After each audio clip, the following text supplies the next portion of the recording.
Welcome to the Sandhills Podcast. My name is Pastor John. I'm joined today by none other than Chaplain Colonel Larry Dabeck, who is, if you guessed because you know my last name, he is my father. Yes, I am Larry Dabeck. Thank you. That's if you go back into the archives of CIU's recorded chapels, my dad's first chapel there, what year was that? That was 2004 after Iraq. 2004. He opens with, "Thank you, I am Larry Dabeck." And for some reason, it's really taken off in our family. That's right. So that was a great homage. Thank you. You're welcome. And now it's on the Sandhills Podcast. So we're really trying to spread this thing out. That's right. Welcome Thank to you, the John. show. Absolutely. Also, thank you for your service and for being my father. A lot of thanks for that. You've been phenomenal. Highly recommend. Well, the privilege, honestly, is mine to be an Army chaplain. And quite frankly, John, it's been a joy to be your dad for the last 24 years. 24 years. There we go. It's all right. We can edit that. We'll speed it up. That's right. All right. So obviously, I know who you are, but I want to go kind of into a little bit about why we have you on the show. So we'll be talking about the Army chaplaincy a little bit. We'll be talking about you. Then we'll also be talking about the moral and ethical and theological area of what does a Christian do when it comes to warfare? Can we join the military? Can we not? What does it mean to turn the other cheek? When do we not turn the other cheek? And how do we balance those things? So, great questions all. Yeah, we'll be talking about all that. But first, let's start. Give us a kind of a brief history of who you are, how you came to faith, and how you got to where you are. Hey, great. So I grew up in a family that went to church every Sunday. I was familiar with what Christ had done, had an understanding that Jesus was Lord, that he died and rose again on the third day. But for me, for the first 20 years of my life, that really wasn't real. I hadn't made that truth my own. It was more academic, more in my head, but definitely not in my heart. So I go to college my freshman year, Miami University in Oxford, Ohio. And I joined a fraternity and all that goes along with that. And suffice it to say, I needed saving. Things were not going well. And at the beginning of that freshman year, two guys in my dorm, when we all introduced ourselves, I'm from Cincinnati, this is my major, and I like the Bengals. These two guys said something really interesting that I thought was kind of odd. They said, I'm Fred, I'm Barney, and I'm a Christian, and I'm a Christian. And I thought, that's really weird. Why didn't they say they were Presbyterian or Catholic or whatever? Or Bengals fans. Or Bengals fans, which is its own burden. And for the rest of that year, those two guys in my dorm, their life was different. And their life was authentic and it was attractive. Like something was different and it wasn't weird. It was something genuine that I began to realize I didn't have. And I still do like football to this day. And Campus Crusade for Christ, it still is. It's called Crew now, a ministry on campuses to college students. They had a movie called Football Fever. And that movie was played in our dorm, and it had fabulous people that I admired, like Archie Griffin played for the Cincinnati Bengals, Tom Landry, all these different Christians that I didn't realize at the time were Christians, but people that I really respected. And then at the end of the movie, they all kind of gave their testimony that, yeah, football is great and I enjoy it, but here's who I am. Here's my identity. I'm a Christian, and Christ has made all the difference in my life. And when the movie was over, I'm like, wow, they talked about it being personal. And that had never occurred to me before, that a relationship with Christ could be something real and personal. And so they passed out these little comment cards. Do you want to find out more information? I said, yeah, I definitely. So one of those guys in my dorm followed up with me and shared the gospel with me, and I prayed to receive Christ. Wow. And that was, April of 1982. I remember it was around Easter, and that's when the light went on. I'm like, I get it. The Bible made sense now, and I liked going to church, and it all became so real. And one of the guys in my dorm, and I'll finish with this, said, because I was given to Friday and Saturday evening partying. One of my friends said to me, he goes, Larry, I know you. This won't last a week. And that was 1982. And you're coming up on 40 years. Yeah. And proving that guy wrong. Right. And God's been faithful ever since. That's amazing. Yeah, it's pretty cool. I absolutely love that story. And I've heard it a couple times, and various versions of it with things put in and things put out, obviously. Yeah. Some of it was to teach me what not to do as I grew up as your child. Absolutely. But I always love that part where you talk about someone telling you that it's not going to last. Mm. Yeah. But here's the beautiful thing is it's not up to us. Mm-hmm. And Christ is faithful to be with us when we commit ourselves to him. I mean, that's it. The beauty of all of this is, when Christ says in the Gospels, those whom the Father has given me, no one can take out of my hands. Mm. And that includes me. Yeah. So we're secure. Yeah, absolutely. We're in. What a joy. And so you came to Christ in college. Mm-hmm. You transferred to CIU after that, correct? Sure, that's right. So because you were in chapel today and you talked about possibly being a missionary, but now you're obviously in uniform as a chaplain. What happened? So at that school, that's where I met my wife. So the two most important relationships in my life, met my Savior, or my Savior met me. I wasn't looking for him. He wasn't lost. And I met Kathy Geyer from Dayton, Ohio. And we started to develop a pretty serious relationship. But it also became really clear to me that this gospel thing really is what my life's about. Mm. It isn't about, I think it was in systems analysis and computer engineering, which apparently turned out to be a good way to go for people. But it wasn't for me. I really wanted to be a part of taking the gospel to the nations. And so I was discipled in that ministry of Campus Crusade for Christ, and it was wonderfully contexted in missions. It's you're a Christian to bring the gospel to all the nations. So I started thinking, okay, where do I go to get that? Where do I get, academically credentialed to be the best missionary possible? And I mean, different schools kept up, but everybody always said this one school, Columbia Bible College at that time. And so sight unseen, I drove onto campus to get that missions. That was 1986, and got married in 1987. We lived over in the Village, a little trailer park on campus, and then stayed on for my Master of Divinity and worked at the school as well to pay for that Master of Divinity. Yeah. So then so you're working at the school. How were you thinking? So you had a job at the school and you were the head of admissions, weren't you, for the seminary? Yeah. So you were in a good school. You had a good job.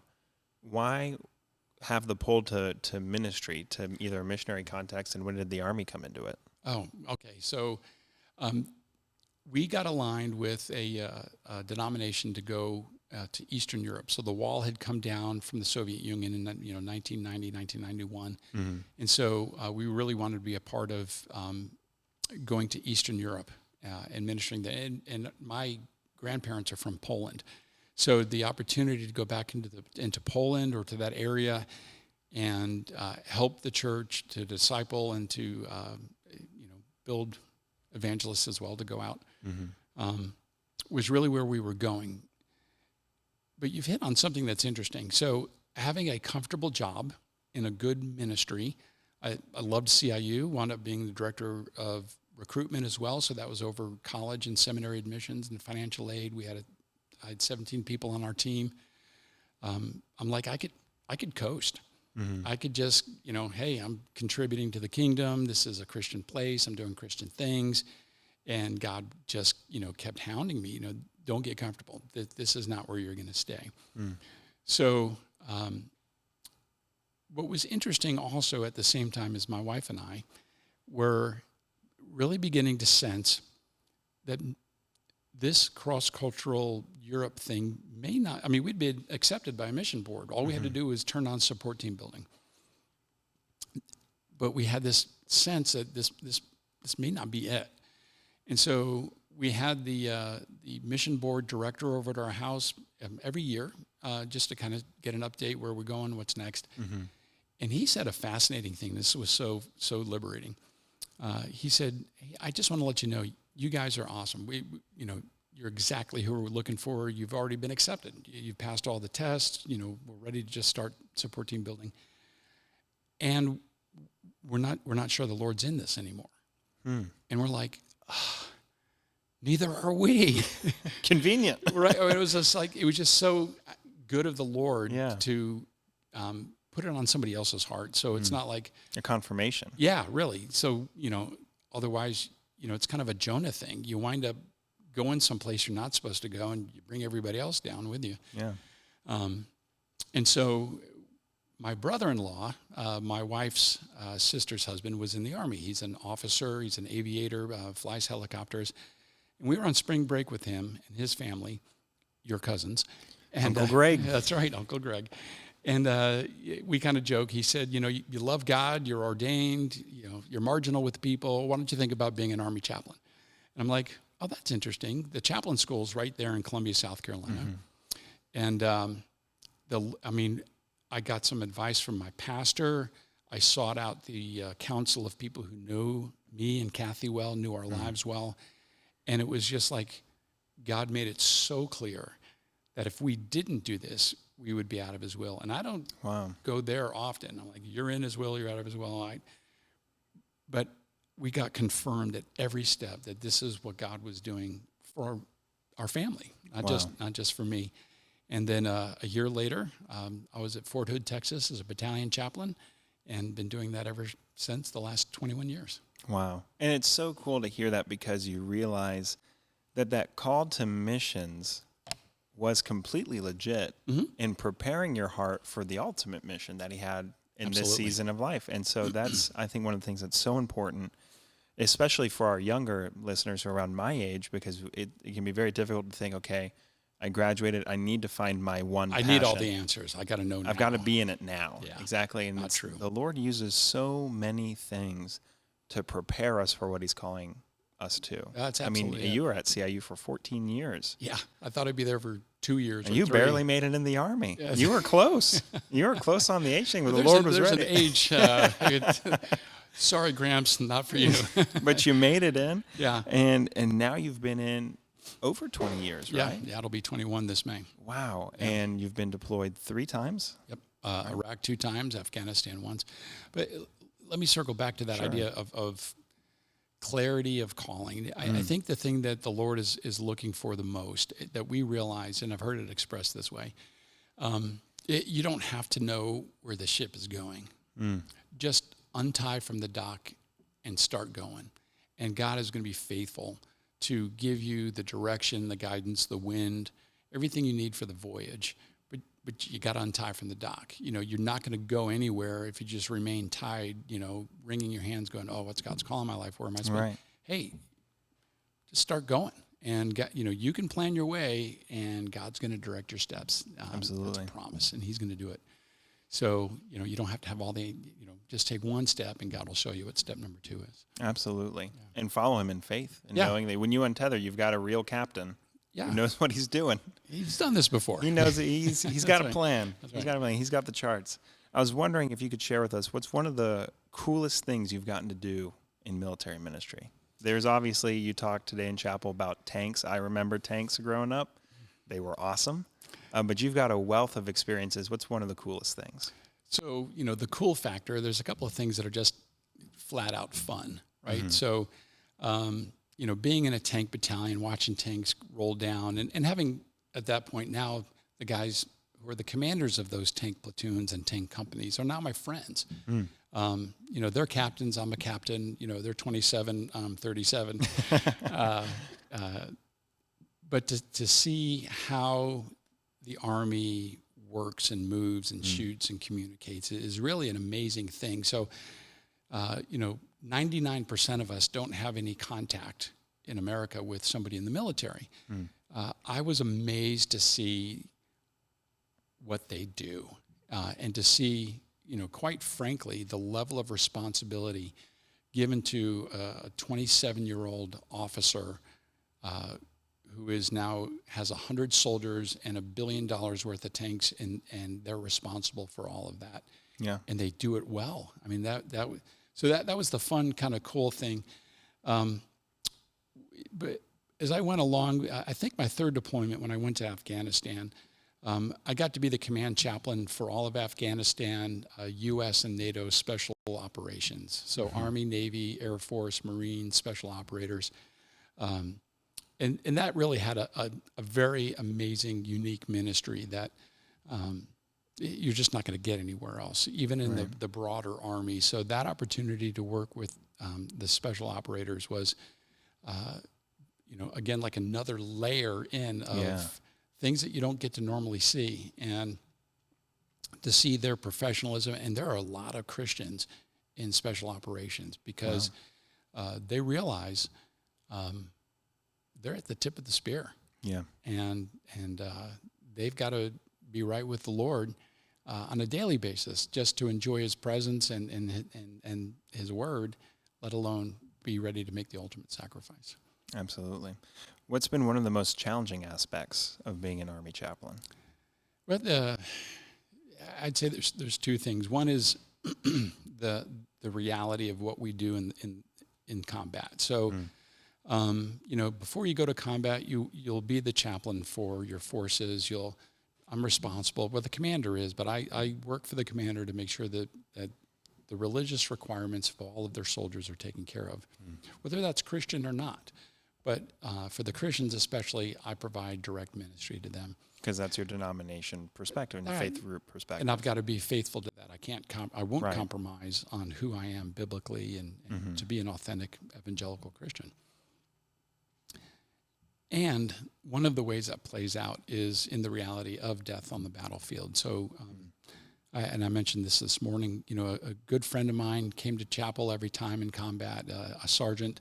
I won't mention his name, but just a dear, kind, humble man. He was one of our mechanics, and saw him in chapel, there in Iraq every time I was around doing chapel. And towards the end of our deployment, we got attacked. Our operating base got fired on with rockets and missiles, and that sergeant was mortally wounded. And I got to be there with him in that moment as he lay there dying, honestly. I got to hold him, pray with him, talk to him. And that moment in my life is really forged me as a chaplain, that it isn't just about doing church and Bible studies and ministry by presence, but it's being that in that sacred spot for that soldier. To our three competencies in the chaplaincy are to care for the living, to care for the wounded, and then to honor the fallen, and then to be there in that moment with him as he crossed the threshold to eternity was really sacred.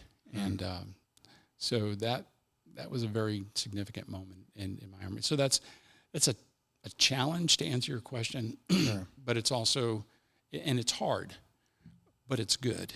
Right. So there's that aspect. And then the other facet of the any military chaplaincy that is, it's not for everybody. I'm sent by my denomination to be an authentic evangelical Christian. I can't compromise on that, and I won't. And that same First Amendment that provides for free exercise rights for all of us goes for the Muslim soldiers and the Jewish soldiers and soldiers of no faith. So I have to ensure that their faith requirements are provided for. I don't do it, but I make sure that the Jewish soldier knows where the rabbi is. I know that the Muslim American soldier knows where the imam chaplain is. And some of us evangelicals struggle with that. If I'm doing that, am I violating, my faith group? So my perspective is, if I get to show the love of Christ and they know that I'm authentic and that I really care for their soul, that I'm taking care of them, that it's not just pro forma, but I really care.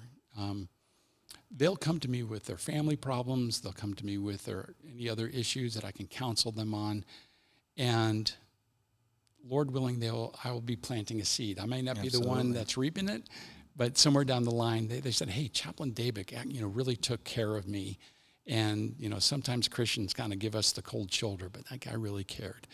I think that's a win for the kingdom. Then let somebody else come up behind that and continue to love that person with the love of Christ.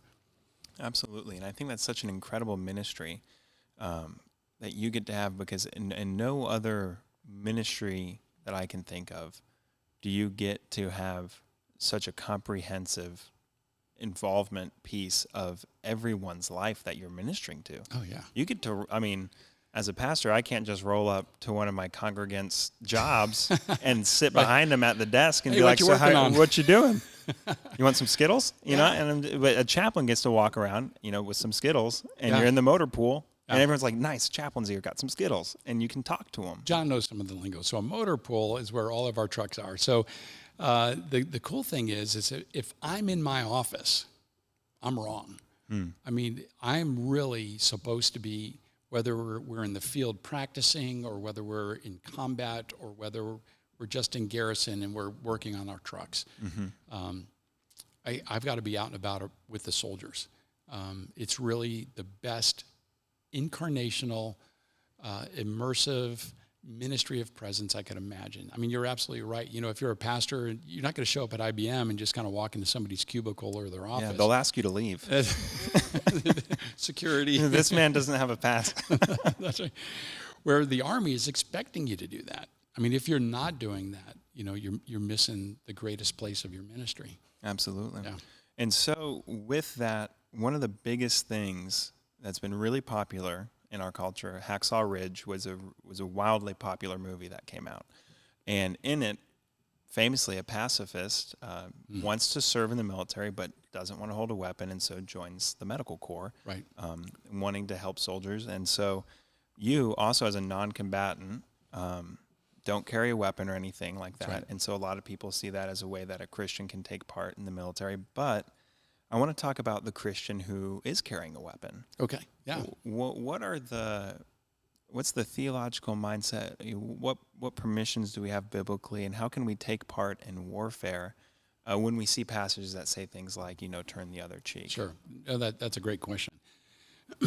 and the good thing is, if any soldier is asking that question, thank the Lord they're being thoughtful about their faith and the intersection of their faith and being in the military. So the historic church answer is really fascinating. So it goes back to Augustine, and when the barbarians were invading Rome, that question was asked. Jesus says, turn the other cheek. And Augustine, in his City of God, says it's really got two facets to it. Number one, that turn the other cheek is really for interpersonal relationships. It's not really designed for, nation on nation or people group on people group kind of a thing. But the second thing is really more compelling, and that is positively, we do have an imperative to love our neighbor. And so if we don't respond to the barbarians invading Rome, our neighbors are going to be killed.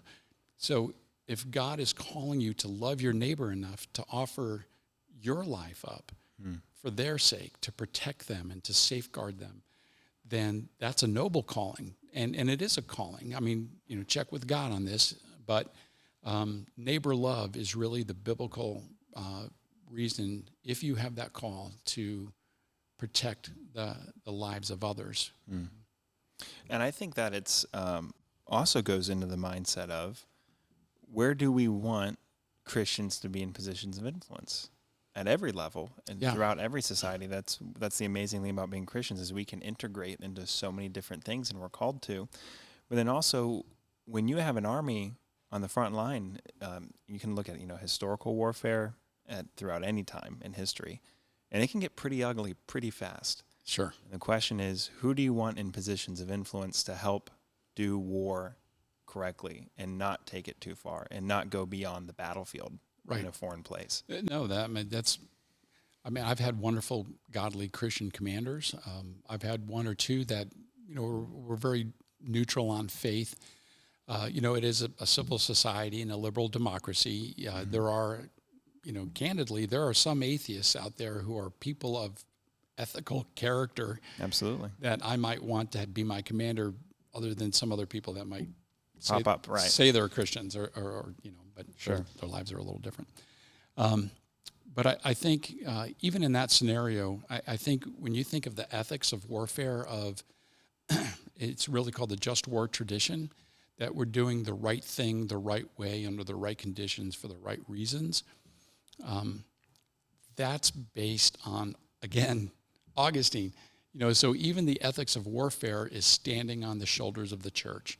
So if you've got somebody who's religiously neutral but doing the right thing, that's still the gospel influence, right, having its effect throughout the centuries. Absolutely. Yeah. It's really a fascinating thing to look at. And we have the already but not yet aspect of Christianity. That we have the church militant. Yeah, we have the promise of the kingdom coming, and it's here, and we get to live with Christ in us and represent that. But it's not yet, because his perfect kingdom of peace, he's bringing it. Yeah. And so until then, we need to love our neighbors. We need to sacrifice as Christ has sacrificed for us. And we need to, as Christ leads us, go into whatever job can help us do that best, which could be the military. And it could be. So it's interesting. A lot of soldiers will have tattooed on their arm the verse that says, "No greater love has any man than this, than he lay his life down for his friend." So in a very existential, very real way, soldiers get it. They understand that it is a love-based sacrifice, and there's nothing better than a love-based sacrifice we find in Christ. Absolutely. And one of my favorite stories that I grew up hearing from you was when you were, I want to say it was Tikrit. Okay. When you were ambushed and you got to minister to those Iraqi soldiers. Yeah. Which aren't on your team.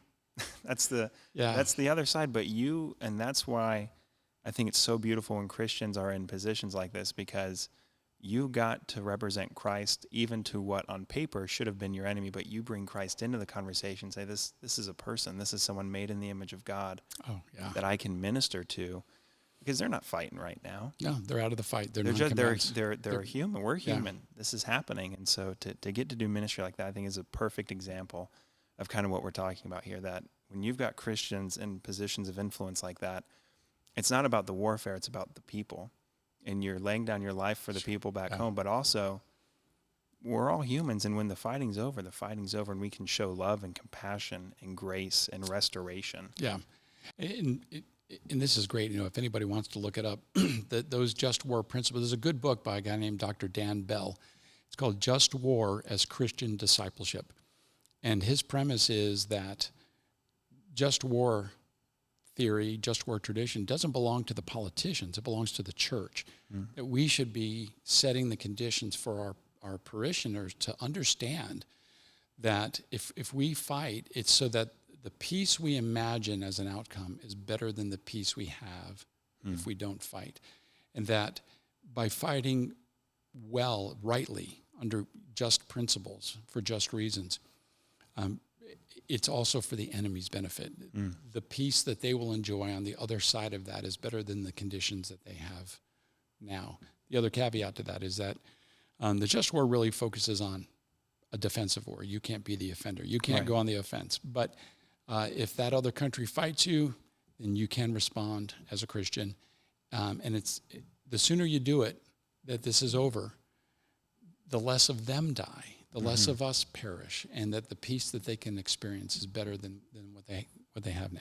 Absolutely. Yeah. This has been an incredible conversation, and I think one that a lot of our listeners are going to benefit from. Before we head out here, I want to ask you, there are going to be two questions here. The first one is, if you could say one thing to every person who wants to join the Army or the military, what would you say to that person considering the armed forces? I would say, first of all, check your call. That if you're a follower of Christ, if you're a Jesus lover, then make sure you're getting guidance from the tower. He's the one that's leading you into this. It's from him, it's for him, and that you, kind of like we talked about earlier, I should do this. Out of neighbor love, I want to be a tank officer, or I want to enlist and be a tank driver, or infantry, or all the other fields that are available. Because you can serve faithfully. what I loved as a chaplain was to find those sergeants like my friend who are a faithful mechanic or a faithful infantry officer who loves the Lord, and they are a model for their soldiers. Somebody looks at hey, there's something different about that guy. Just like I talked about in my freshman dorm, right? Right. Hey, my commander, there's something different about my commander. Right. And it's compelling.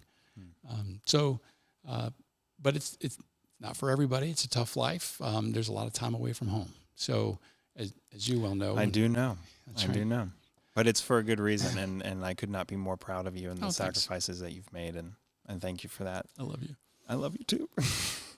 So now what would you say to the person who's maybe hearing this and is thinking, I hadn't heard about chaplaincy before, but this is sounding really interesting. I've always wanted to serve, but I want to do ministry. Yeah. Or maybe someone who's already considering the chaplaincy. What would you say to them? I would say, again, kind of start at the same place. It's God calling you. But we need chaplains. We need good, godly chaplains. We need chaplains from every faith group. And to have chaplains who love the Lord and live for the Lord, man, come join us. You can be in that tank battalion. You can be in a helicopter battalion. There's all kinds of wonderful places to serve. And one of the things that I do appreciate is that I am a non-combatant. I can't touch a weapon. I don't shoot. I am there for the sake of their souls, for the soul of the Army and their families. And it is an amazing incarnational ministry. I look like them. I wear the same uniform, and they trust me. So the opportunity to serve your country and to serve God coming together is really a fabulous calling. So come join us. Wonderful. Well, I think that's going to close us out. This is a fantastic conversation. Hey, Thanks John, for being on the show. Thank you. Great This interviewer, John. Hey, well, thank you. I try my best. That's right. So thank you guys so much for tuning in. Don't forget to like, subscribe, and share this. We can only exist with your guys' views and your downloads and your listens, so we appreciate every single one of you. Throw a comment in, a like, send it to a friend who maybe might be considering the Army. But we appreciate you guys so much. God bless. Have a great week.